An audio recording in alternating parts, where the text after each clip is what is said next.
नवी मुंबईमध्ये खारघर आणि तळोजा या भागांमध्ये सिडको निर्मित केलेल्या गृहसंकुलांमध्ये अजूनही पाण्याची समस्या अतिशय भीषण आहे आणि या भीषण पाणी टंचाईमुळे नागरिक त्रस्त झालेले आहेत। तर प्रचंड त्रास या नागरिकांना सहन करावा लागतोय। नागरिकांनी याच संदर्भात सिडकोवर हंडा मोर्चा काढला। सिडकोचा तीव्र शब्दात निषेध केलेला आहे।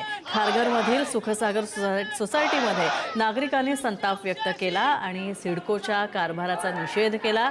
आम्हाला घरं दिली, मोठी मोठी आश्वासनं दिली, मात्र अजूनही अनेक वर्ष लोटली आहेत। आजही पाण्याचा थेंब सुद्धा इथे मिळत नाही असं त्यांनी म्हटलंय। तर आठवड्यातून 1 ते 2 वेळाच पाणी येतं आणि त्यामुळे बाथरूमला जाणंही शक्य होत नाही आणि अशा प्रकारच्या संतप्त प्रतिक्रिया या सिडकोमधल्या नागरिकांच्या।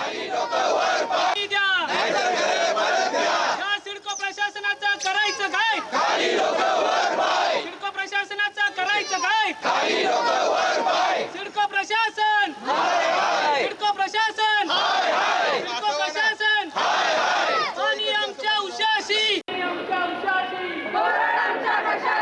सिडको प्रशासनाचा, सिडको प्रशासनाचा, सिडको प्रशासनाचा आणि आमच्या हक्कात चोराच्या उलट्या म्हणजे पैसे देऊन आम्ही विकत पाणी मागायचं, न्याय तर कुणाकडे मागायचं? आम्ही सामान्य सदनिकाधारक जाणार कुणाच्या दारात?